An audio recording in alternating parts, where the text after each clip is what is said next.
Time check tayo is 5 AM ng umaga. Dito kami nag-stay mga par. So kala bossing dito sa may Sulana. So hirap na kami papuntang Our Lady of Piat. So hirap na kami. Third day mga par. Pabalik na ng Maynila.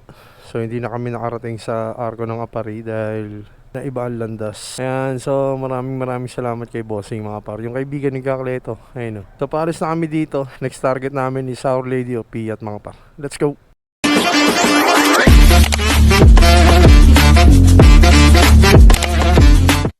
Mga pa-bali, ayan, hirap na kami. So papunta na kami na Isabela. So dito kami sa may Itugigaraw, sa may Our Lady of Piat mga pa. So hirap na kami. So kita kasi na tayo sa Isabela o sa mga madadaanan namin mga pa. Let's go! So mga par, bali pagas tayo dito sa Petron sa may Tugigaraw. So syempre mga pares, kakalabas lang natin sa may simbahan ng Piat.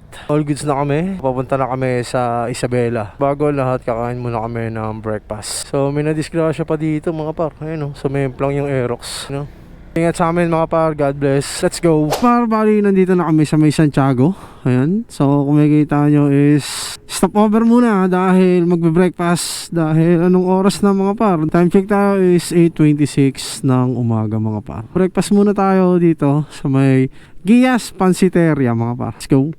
So mga par, kakatapos lang namin mag-breakfast. So time check tayo is 8:57. Target namin makarating sa may San Nicolas, sa may Malico mga par is 4 hours and 45 minutes mga par. So bali meron siyang 210 kilometers mula rito sa may Santiago Isabela hanggang Malico San Nicolas mga par. Nakits na lang tayo sa San Nicolas. Let's go. Yes mga par, so bali nandito na kami sa may Cabanatuan, Isabela. Ang destinasyon namin is Malico San Nicolas. Ayan, pabalik na ng Maynila mga par. Meron pa tayong 170 ko. Ayan o, sarap ng merienda rito mga par. Let's go. So mga par, bali dito na kami sa may Nueva Vizcaya. Ayan o, so patungo na kami ng Malico San Nicolas. So di na tayo magpapapicture. So meron pa tayong 118 kilometers mula dito sa may Arco ng Nueva Vizcaya papuntang San Nicolas, Pangasinan mga par. Siyempre, time check tayo is 10:50 ng umaga. So malapit naman ang halian. Nakasalan tayo sa San Nicolas, Pangasinan. Mga par, bali nandito na kami sa may bayan ng Bayongbong. Ayan, so dito yung madalas pag may dinadaanan is ano, mga karwasyan dito sa gilid eh. Ayan o, Only water yan mga par. Ayan o, aling sa bukal. Ayan o, dito marami naglilinis ng motor, nagre-refill ng mga tubig sa mga truck. Ayan, so malapit na kaming makarating ng bayan ng San Nicolas mga par. Let's go. Dito na tayo sa may mahabang tulay, sa may Bayongbong, Nueva Vizcaya. Meron na lang tayong 7 kilometers bago matagos tong Bayongbong mga par. Tapos aakit na tayo ng Malico San Nicolas mga par. Mga par, so bali malapit na kami sa may paakyat ng Malico. So yan si kaya akong mga par, yan yung gamit niyang ADB.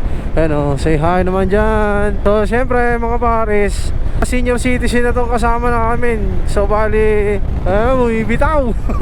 Dito sa unahan si Kakleto mga par. Ano, puro mga ano na yan, mga veterano sa Philippine Loop. Malapit na kami makakit sa Malico mga par. Let's go.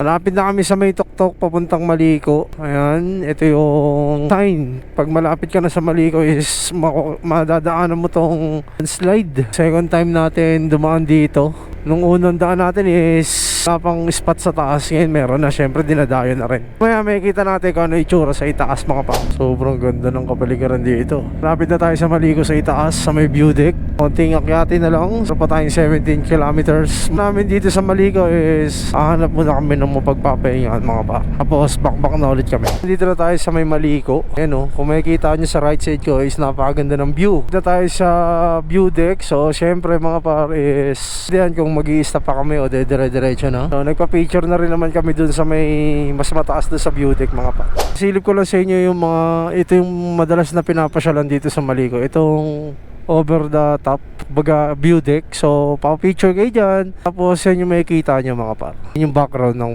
picture nyo. Hindi na kami mag-i-stop mga par dahil baka gabihin kami dito, abuta kami ng dilim. Siyempre maghahanap pa kami ng pag-i-stay namin. So salan tayo sa susunod na video mga par. Ride safe sa lahat.